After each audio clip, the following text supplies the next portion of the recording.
दोस्तों, तो हमारी पहली खबर है कोरोना को लेकर, जिसमें कि हम देखेंगे कि कोरोना के किस राज्य में कितने मामले आ चुके हैं। तो आपको बता दें कि पूरे हमारे देश में 1,82,143 पॉजिटिव केसेस आए हैं। तो महामारी का डाटा बहुत ज़्यादा बढ़ चुका है। महाराष्ट्र में 34,890 केसेस आ चुके हैं। दिल्ली में जो है 10,000 से भी ज़्यादा केसेस पार हो गए हैं। तमिलनाडु में 9,024 मामले देखने को मिले हैं। उसी के साथ गुजरात में 6,106 मामले देखने को मिले हैं। मध्य प्रदेश में 3,104 टोटल केसेस हैं। पश्चिम बंगाल में 2,891, उत्तर प्रदेश में 2,834, राजस्थान में 2,685 मामले देखने आए हैं। तो आप जिस भी राज्य में रहते हैं उस राज्य का नाम अपने नाम के साथ ज़रूर कमेंट बॉक्स में लिखिए, ताकि हमें पता चल पाए कि आप किस राज्य में रहते हैं और उस राज्य की ज़्यादा से ज़्यादा खबरें जुटाकर हम आपके समक्ष ला सकें। बिहार में बता दें कि 1998 केसेस देखने को मिले हैं।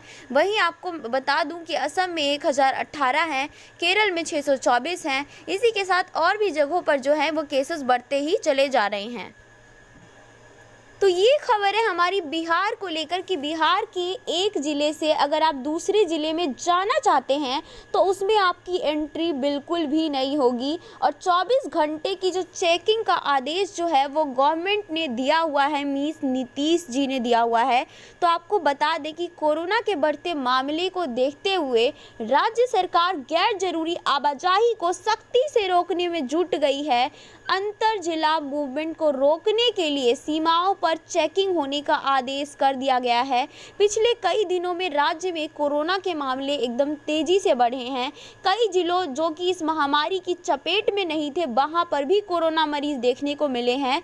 गृह विभाग ने अपने पत्र में कहा है कि एक से दूसरे जिले में पहुंचे कई लोग कोरोना पॉजिटिव पाए गए हैं। इसका मतलब यह है कि जो दो जिलों के बीच में आवाजाही है उसको रोक दिया जाना चाहिए, सख्ती से हो अमल। वही मुख्य सचिव ने आदेश दिया है कि एक दूसरे से दूसरे जिले में प्रवेश पर सख्ती से रोक लगाने को कहा गया है। इसमें यह भी कहा गया है कि किसी भी व्यक्ति या वाहन के आवागमन की इजाजत नहीं दी जाएगी और इस पर सख्ती से अमल करना पड़ेगा सभी ही लोगों को। वहीं अगली खबर है हमारी पटना को लेकर कि पटना में जो है वो ऑटो से यात्रा करना एकदम महंगा पड़ रहा है, क्योंकि अब आपको दुगना किराया देना पड़ेगा अगर आप वहां पे जाना चाहते हैं या कहीं और जाना चाहते हैं। यहाँ किराया इसलिए बढ़ाया गया है क्योंकि एक ऑटो में 2 से ज़्यादा सवारी बैठने की इजाज़त नहीं है। ऐसा कोरोना वायरस से बचाव के लिए सोशल डिस्टेंसिंग के नियम का पालन करने के लिए किया गया है। इस वजह से ऑटो चालक को किराया दुगना कर दिया गया है। तो वहीं आपको बता दें कि कोरोना वायरस लॉकडाउन के बाद बिहार में दोबारा से जनजीवन पटरी जो है वो लौटने की कोशिश में है। इस वजह से जो है ऑटो का चालकों ने किराया दुगना कर दिया है। हम देख सकते हैं कि यहाँ पे कितनी ज़्यादा पटना जंक्शन से चलने वाले ऑटो के जो किराए का जो आप देख सकते हैं कि चितकोहरा से अगर आपको पटना जाना है तो जो नया किराया है वो 10 रुपये जो था वो है। और आपको बता दें कि लगभग दुगना आपको हर जगह से देखने को मिल रहा है कि अगर पानी टंकी से पटना जंक्शन जाना है, पहले 14 के पास था, अब आपको 28 रुपये लगभग देने पड़ेंगे। तो आप मान के चलिए दुगना किराया हो गया है। इसी तरह पटना से हर एक रूट पर चलने पर जो है वो आपको दुगना किराया देना ही पड़ेगा। इसके अलावा आपके पास कोई दूसरा चारा नहीं है। दोस्तों, अगली खबर है हमारी कि बिहार के समेत जो है देश के कई ऐसे राज्य हैं जिनको लॉकडाउन से छूट मिल गई है। तो किसको कितनी छूट मिली है उस बात का पता आपको होना चाहिए। तो आपको बता दें कि केंद्र सरकार की ओर से कोरोना वायरस महामारी के खिलाफ देश में लागू लॉकडाउन को लेकर दी गई छूट के लिए जारी निर्देश जो है वो दिए गए हैं। तो आपको बता दें कि झारखंड की हेमंत सोरेन सरकार ने लॉकडाउन 4 को लेकर दी जाने वाली छूट को लेकर गाइडलाइन जारी कर दिया था और अभी भी जो है हमारा जो अनलॉकडाउन है उसको लेकर भी कर दी गई है चीज़ें। तो आपको बता दें कि गाइडलाइन के अनुसार जो है कंटेनमेंट जोन के बाहर इंडस्ट्रियल एरिया जो है, गोदाम है, हार्डवेयर है, स्टेशनरी दुकानें हैं, सब कुछ खुली रहेंगी। तो मान के चलिए कि झारखंड में सारी चीज़ें लगभग खुली ही खुली रहेंगी। बिहार में ये है कि बिहार सरकार को बहुत ज़्यादा डर है कि उनके लोगों को लेकर उनको इतना ज़्यादा वो है कि वो कहते हैं कि जो रेड जोन है वहाँ पर कुछ भी नहीं खुलेगा, वहाँ पे कुछ भी गतिविधि नहीं होगी, बल्कि एक ज़िले से दूसरे ज़िले में आपको आने जाने से रोक भी होगी। वहीं अगर बात करें दिल्ली की, तो दिल्ली में जो है, दिल्ली में तो केसेस बढ़ते ही जा रहे हैं। इन सबको देखते हुए जो है वो, लेकिन केजरीवाल जी का कहना है कि भाई हमें जो है इस कोरोना के साथ ही अपना जीवन बिताना पड़ेगा। तो उनका कहना है कि हम तो सब कुछ खोल देंगे, इसी के साथ जीना है, इसी के साथ ही मरना है। भाई अगर बात करें ममता बनर्जी की, तो बस वो तो अपने ही काम धाम में चली हुई हैं और बस चीज़ों को कैसे बताती हैं और बस दिखाना चाहती हैं कि मैं कर बहुत कुछ रही हूँ, पर करती वो कुछ नहीं हैं। तो ये उनकी एक बहुत ही पुरानी आदत है। वहीं अगर बात करें राजस्थान की, तो राजस्थान में जो कंटेनमेंट जोन है उन सबको छोड़कर राजस्थान में जितनी भी नाई की दुकानें हैं, ब्यूटी पार्लर है, सब कुछ खुलने वाला है। तो अगर आप राजस्थान में रहते हैं तो अब आपको परेशान होने की ज़रूरत नहीं है।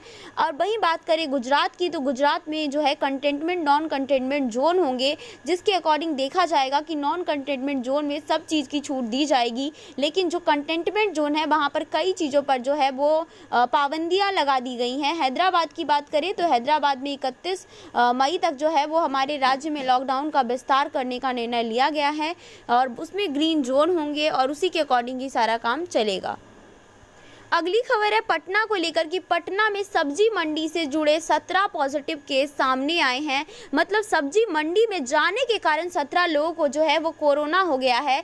तो आपको बता दें कि खाजपुरा में जो पहली महिला पॉजिटिव मिली थी उसका कोई ट्रैवल हिस्ट्री नहीं था, मतलब वो कभी भी विदेश भी नहीं गई थी। महिला घर से सब्जी लाने जाती थी। अब सीसीटीवी से पहचान कर सब्जी बेचने वालों का सैंपल लिया जा रहा है कि आखिरकार ऐसा कौन सा सब्जी वाला था जिसको कोरोना हो रखा था, जिससे कि उस पर्टिकुलर लेडी को हो गया था। तो आपको बता दें कि खाजपुरा मामले के बाद पूरे पटना में सब्जी मंडी को लेकर अलर्ट जारी कर दिया गया है। सोशल डिस्टेंसिंग का पालन नहीं होने की वजह से शहर के 6 बड़े मंडियों को बंद कर दिया गया है। बिहार में कोरोना के मामले तेजी से बढ़ रहे हैं। खास बात यह है कि कैमूर जिला पहले ही रिपोर्ट में हॉटस्पॉट के तौर पर सामने आया है। ऐसे में सिवान भी जो है एक नया मामला वहां पे सामने आ गया है। तो बिहार में संक्रमित के जो आंकड़े हैं वो बढ़ते ही चले जा रहे हैं। तो ऐसे में क्या है कि दिल्ली में सब्जी बेचने वाला भी मिला है कोरोना पॉजिटिव। तो आपको बता दें कि दिल्ली में कोरोना वायरस तेजी से लोगों को अपनी चपेट में लेता जा रहा है। महरौली इलाके के एक सब्जी बेचने वाले को कोरोना पॉजिटिव पाए जाने के बाद हड़कंप मच गया है। साउथ दिल्ली के डीएम वीएम मिश्रा ने सब्जी वालों को जो है कोरोना की पुष्टि की है।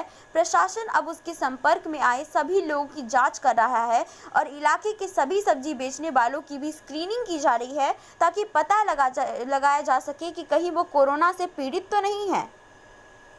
अगली खबर है यूपी को लेकर कि यूपी बोर्ड की जो कॉपियों का मूल्यांकन है वो 99% पूरा हो चुका है और इस माह के अंत तक बोला जा रहा है कि रिजल्ट आपके आने की संभावना है। तो आपको बता दें कि उत्तर प्रदेश माध्यमिक शिक्षा परिषद के 30 मई को बोर्ड की परीक्षा की उत्तर पुस्तिकाओं का 99% से अधिक मूल्यांकन हो चुका है। बोर्ड का कहना है कि जो इलाके रेड जोन में थे और जितने भी ऑरेंज जोन की बस्तियां थी वहां के जितने भी पेपर चेकिंग होने के लिए बचे हुए हैं और सारे के सारे पेपर चेक हो गए हैं। इसका मतलब जल्दी ही जो है वो यूपी का रिजल्ट जो है वो आने वाला है कक्षा 10वीं का और 12वीं का। दोस्तों अगली खबर है लॉकडाउन 1 को लेकर, जहां पर बताया जा रहा है कि गृह मंत्रालय ने जो दिशा निर्देश है वो जारी कर दिए हैं कि 8 जून से आपको क्या क्या छूट मिलने वाली है। तो आप जान लें कि आपको क्या क्या छूट मिलेगी और किस तरीके से सब कुछ होने वाला है। तो देश में अनलॉकडाउन जो है 3 चरणों में किया जाएगा। पहला चरण 8 जून से शुरू होगा, जिसमें कि जितने भी जो धार्मिक स्थल हैं, मंदिर है, मस्जिद हैं, शॉपिंग मॉल्स हैं, स्विमिंग पूल्स हैं, होटल है, रेस्टोरेंट है, जितनी भी हॉस्पिटैलिटी की से जुड़ी जितनी भी सर्विसेज हैं सब कुछ शुरू हो जाएंगी। दूसरे चरण में आपको बता दें कि राज्य सरकार से सलाह लेने के बाद में स्कूल, कॉलेज, एजुकेशन, ट्रेनिंग और कोचिंग इंस्टीट्यूट खुल सकेंगे। शिक्षण संस्थानों को खोलने का जो फैसला है वो राज्य सरकार को ही लेना है और बच्चों के माता पिता से ये सारी चीज़ें बातचीत करके ही होनी है। मतलब बच्चों के माता पिता चाह रहे हैं या नहीं चाह रहे हैं कि स्कूल खुले या ना खुले, इस बात पे भी चर्चा की जाएगी। स्वास्थ्य मंत्रालय इसके लिए स्टैंडर्ड जो है प्रोसीजर जारी करेगा कि आखिरकार कैसे सब कुछ होना है, ताकि सोशल डिस्टेंसिंग का पालन करते हुए जो है सभी सही तरीके से एकदम बच्चे जो हैं स्कूल आ सकें। अगली खबर है बिहार को लेकर, जहां पर बताया जा रहा है कि नीतीश सरकार ने बदल दी है रणनीति और उन्होंने कहा कि केवल जो 11 शहर है उनके जो मजदूर आएंगे उनको ही क्वारंटाइन किया जाएगा। हर जो हमारे शहर है उनके मजदूरों को क्वारंटाइन करने की ज़रूरत नहीं है। बस वो शहर जो कि बहुत ज़्यादा भयंकर अवस्था में है कोरोना को लेकर, तो उन्हीं के मजदूर अगर आते हैं तो उनको क्वारंटाइन करने की ज़रूरत पड़ेगी और उन्हीं को ही किया जाएगा। तो बिहार में बड़ी संख्या में दूसरे राज्यों से फंसे हुए मजदूर आकर लौट रहे हैं। क्वारंटाइन सेंटर में जो है लोगों को ठहरने तक की जो है जगह नहीं है और ऐसे में लेकिन क्वारंटाइन करना भी अनिवार्य किया जाएगा। लेकिन क्या कर सकते हैं, बीते 3 सप्ताह में बिहार राज्य में 13 लाख से भी ज़्यादा प्रवासी मजदूर देश के अलग अलग हिस्सों से लौटे हैं। राज्य सरकार की ओर से जितने भी तय नियम थे उसके मुताबिक उनको क्वारंटाइन किया भी जा रहा है। मजदूरों के लिए 3 वक्त का खाने का इंतजाम भी किया जा रहा है। आने वाले 10 दिनों में बिहार में करीब 20 लाख प्रवासी मजदूर दूसरे राज्यों से और भी ज़्यादा लौटेंगे। तो मजदूरों को ठहराने के लिए बिहार सरकार के सामने अब समस्या पैदा हो रही है। ऐसे में बिहार में करीब 6000 क्वारंटाइन सेंटर बनाए गए हैं जिनमें प्रवासी मजदूरों को ठहराया जा रहा है। ऐसे में अगर और मजदूर लौटते हैं तो उनको ठहराने का इंतजाम जो है सरकार के लिए कर पाना काफ़ी ज़्यादा मुश्किल हो जाएगा।